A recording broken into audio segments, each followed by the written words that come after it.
Hi everyone, welcome back to Everything Gay. Today, we're diving into a topic that is often misunderstood and carries significant cultural and religious complexities: being gay and Muslim. How does Islam view homosexuality? What happens when someone identifies as both gay and Muslim, and how do different Muslim communities handle this delicate subject? Before we begin, I want to acknowledge that this topic can be sensitive for many. This video is meant to provide insight, promote understanding, and foster compassion. Let's approach this with open hearts and minds.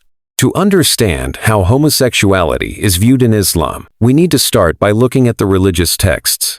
The story of the people of Lot, known as Lut in Islam, is often referenced when discussing homosexuality. The verses describe the destruction of a society that engaged in same-sex acts, which many interpret as a condemnation of homosexuality. Hadith literature, sayings and practices of Prophet Muhammad, also contains references to same-sex relations, often interpreted as prohibition.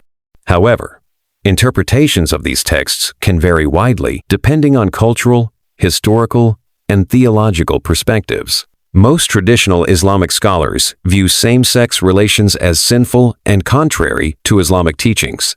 Islamic jurisprudence often categorizes same-sex acts as punishable offenses, with variations in severity depending on the school of thought. In some conservative interpretations, punishments can be severe, but it's crucial to remember that many of these rulings are contextual and are rarely, if ever, applied in modern times. Now, let's talk about how Muslim communities handle homosexuality in real life. Islamic law, Sharia, prescribes severe punishments for same-sex acts in some interpretations, including flogging, imprisonment, or even the death penalty. However, these rulings are largely contextual and rarely enforced in modern times, particularly in Muslim-majority countries that follow civil rather than religious legal systems.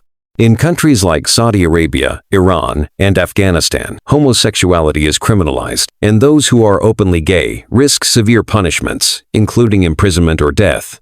Social rejection is common, and individuals may face violence, forced marriage, or disownment by their families. In countries like Turkey, Lebanon, and Indonesia, while same-sex relationships may still be socially taboo, LGBTQ+ communities are becoming more visible. Activism is slowly gaining ground despite legal and social challenges. In urban areas of these countries, younger generations are more open-minded, and LGBTQ+ spaces and organizations are emerging.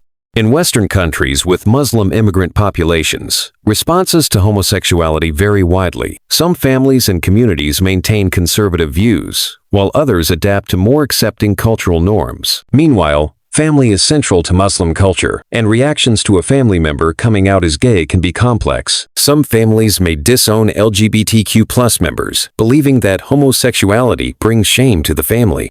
In conservative communities, families may pressure gay individuals into heterosexual marriages in an attempt to cure them or maintain family honor. In some cases, families may resort to harmful practices like conversion therapy, which is both psychologically damaging and ineffective.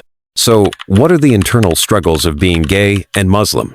Imagine growing up in a community where your faith is a central part of your identity, but that same faith is often used to reject your love and feelings. This creates an internal conflict that's difficult to resolve. Many LGBTQ+ Muslims experience feelings of guilt and shame, as they are taught from a young age that homosexuality is sinful. The fear of being ostracized by their communities and families can lead to self-denial and isolation. Some may choose to leave Islam altogether, feeling that their faith has no place for them. Others may work to reconcile their faith and sexuality by seeking progressive interpretations of Islamic teachings that emphasize compassion and individual connection to God. There are inspiring stories of gay Muslims who have found peace and acceptance while maintaining their faith. Organizations like Iman in the UK and Queer Muslim Project in India provide safe spaces for LGBTQ+ Muslims to share their experiences and seek support. Therefore, whatever that happens to you for being Muslim and gay depends on where you live and the people around you. If you live in a conservative country, you may face legal consequences, which can include imprisonment, fines, or worse. You may also face social consequences, such as ostracization and family rejection. But if you're in a progressive Muslim community, You may find support through community groups and progressive religious spaces.